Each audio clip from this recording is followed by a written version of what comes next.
Chaos in Afghanistan erupted as President Biden withdrew military forces, leading to a forceful takeover by the Taliban. Today, August 17th, we will dive into one of the greatest foreign policy debacles in modern history. Good afternoon, I'm Ethan Kim, and this is the Outspoken Oppa.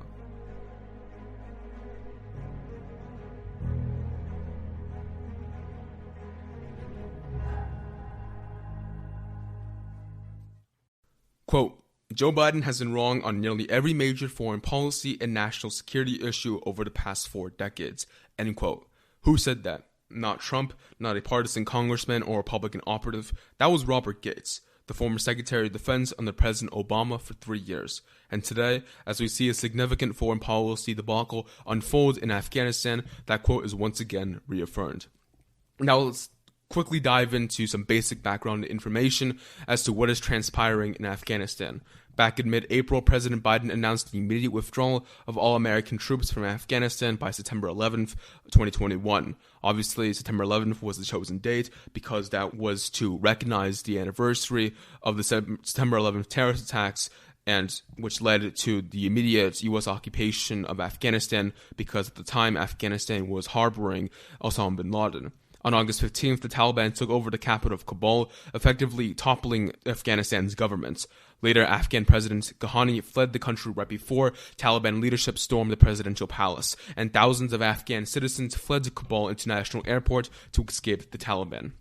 Now, while all this was transpiring, President Biden was in Camp David, and he was strongly criticized because he didn't have a strong message or a strong immediate message in response to all of this. So he traveled back to Washington, D.C. to address the nation from the White House. One of the biggest elements that he was criticized for in the speech was the blame game in which he played. And one of the obviously notable people in which he blamed for the debacle in Afghanistan was Trump, and he sort of implied some blame to Bush and Obama. He said, quote, when I came into office, I inherited a deal that President Trump negotiated with the Taliban. Under his agreement, U.S. forces would be out of Afghanistan by May 1st, 2021, just a little over 3 months after I took office. U.S. forces had already drawn down during the Trump administration from roughly 15,500 American forces to 2,500 troops in country. And the Taliban was at its strongest militarily since 2001. The choice I had to make as your president was either to follow through on that agreement or be prepared to go back to fighting the Taliban in the middle of the spring fighting season, end quote. But if you actually look at the deal that Trump's State Department made with Taliban, it's not what Biden actually described in his address to the nation. Mike Pompeo, who was the Secretary of State under President Trump, said in a recent interview that the deal with the Taliban was strictly conditional, which meant the deal was strictly predicated on the Taliban committing to a peaceful transfer of power in order for America to withdraw after that commitment to a peaceful transfer of power. Pompeo said in a recent interview, quote, we would have demanded that the Taliban actually deliver on the conditions that we laid out in the agreement, including the agreement to engage in meaningful power-sharing agreement, something that we struggled to get them to do, but made it clear it was going to be a requirement before we completed our requirements to fully withdraw, end quote. And you know, there are some criticisms of the deal Mike Pompeo made with the Taliban. Obviously, the Taliban actually pursuing a peaceful transfer of power from the Afghan government was not going to happen. I mean, anyone who actually thought that was being overly idealistic. So people had that criticism of Pompeo's deal. But even if Biden did not agree with the policy that Trump's State Department made in efforts to come to some sort of consensus with the Taliban, he could have reversed it. I mean, he was president for 7 months, which meant that he had an independent State Department, an independent Defense Department, and he could have used his powers as the chief executive to reverse a deal that the previous administration made. I mean, throughout his entire time as president of the United States, he's reversed nearly every single policy that Trump did while he was president. So this is no exception. I mean, he should own up to the flaws of the policies in which he tried to pursue. In addition to blaming Trump, he also blamed the Afghan military. He said, quote, the truth is, this did unfold more quickly than we had anticipated. So what happened? and political leaders gave up and fled the country.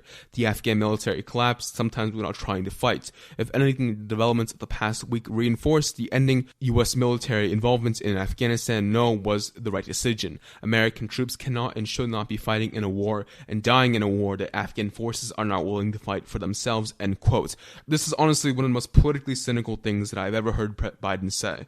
The Afghan forces are not willing to fight for themselves. 50,000 Afghan military soldiers died during this entire 2 decades of U.S. occupation of Afghanistan. And the reason why they cannot successfully defend themselves against the Taliban was because Biden himself pulled out of contractors and basically destroyed the Afghans' dependency on U.S. military, which obviously undermined the ability of the Afghan military to counteract opposing Taliban forces. According to the Wall Street Journal, quote, in the wake of President Biden's withdrawal decision, the U.S. pulled its air support, intelligence, and contractors servicing Afghanistan planes and helicopters. This meant that Afghan military simply cannot operate anymore, end quote.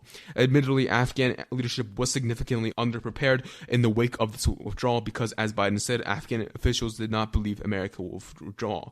However, according to Andrew Watkins, a senior analyst for Afghanistan and at the International Crisis Group, a research and advocacy organization, there is no evidence that the Taliban significantly increased their manpower, and argued the only reason why their summer offensive was successful was due to a lack of U.S. airstrikes, which meant that Biden's administration shouldered significant blame for the dismantling of the Afghan government. What did Biden actually expect to happen when he pulled the entire U.S. presence from Afghanistan? If the Afghan military depended so much on the U.S. occupation of Afghan for the viability of their own independent military force, then of course when they pulled out of Afghanistan, the Afghan military by itself was not sufficient enough to defend against the Taliban.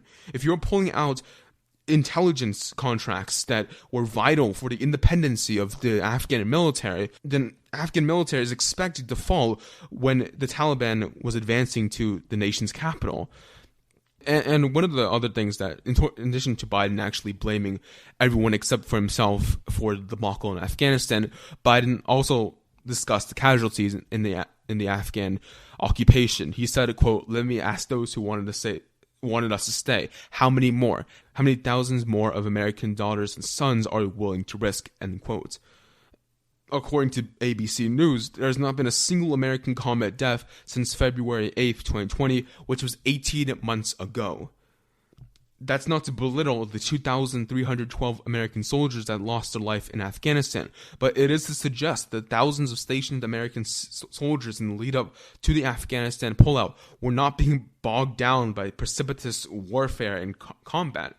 And honestly, by contrast, more than 51,000 Taliban fighters were killed by American armed forces, which shows a major power imbalance in military superiority between the Taliban and American forces.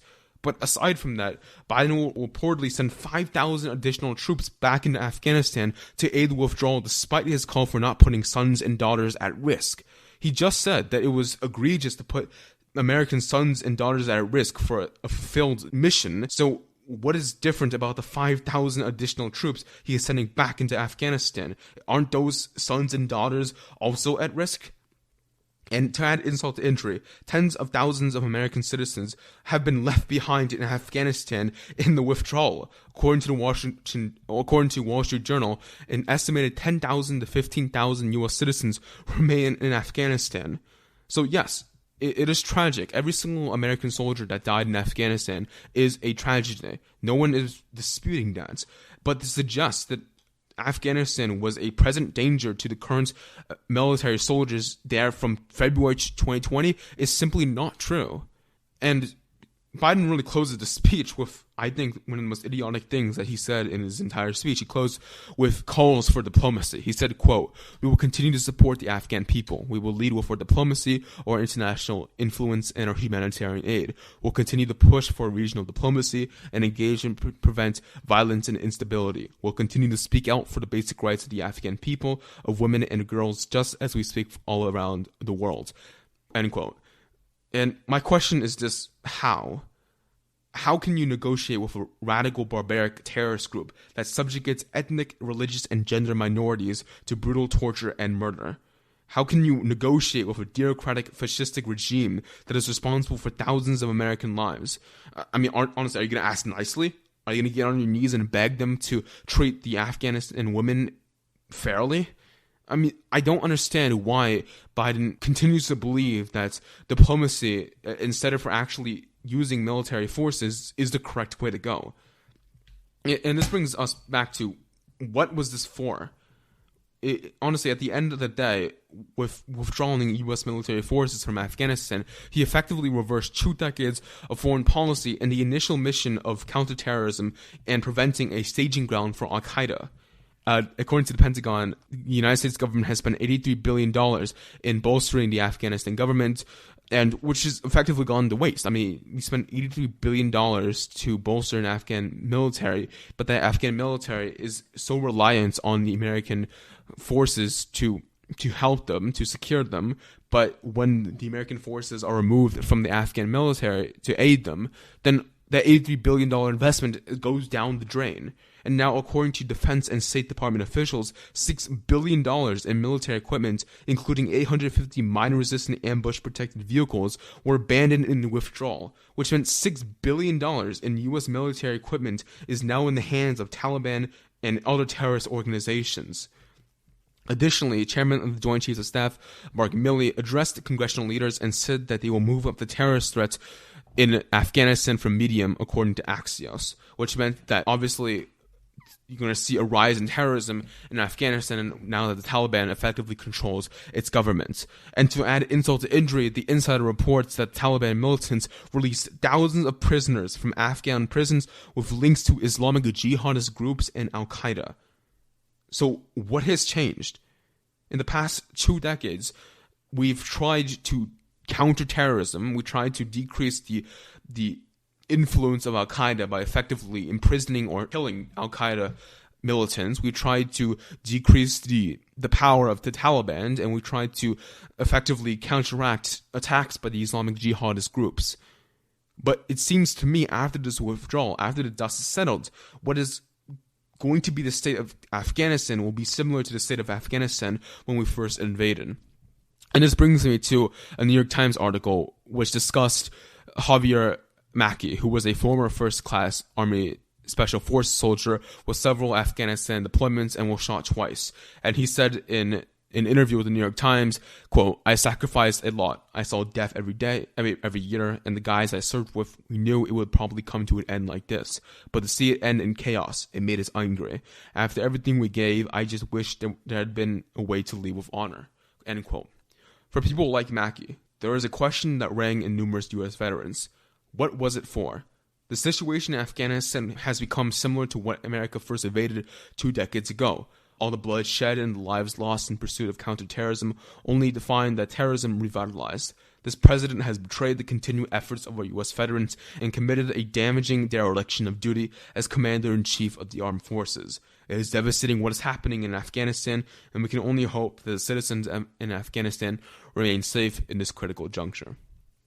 Alright, before we sign off, I'd like to extend a special thank you to my uncle who has made this podcast possible and is undoubtedly one of my greatest supporters. Okay, that ends today's episode of the Outspoken Oppa podcast. You could read our articles on a variety of important topics at outspokenoppa.com and follow us on Instagram, Twitter, Facebook, and LinkedIn. Also, if you like the show and want to support it, please give us a 5-star review on Apple Podcasts and listen to our other episodes wherever you hear your podcasts. I'm Ethan Kim, and this is the Outspoken Oppa. The Outspoken Oppa podcast is hosted by Ethan Kim, directed by Luke Kim, and edited by Ashley Olsen. The podcast is an independent production by the Outspoken Oppa, and it's edited by its media team.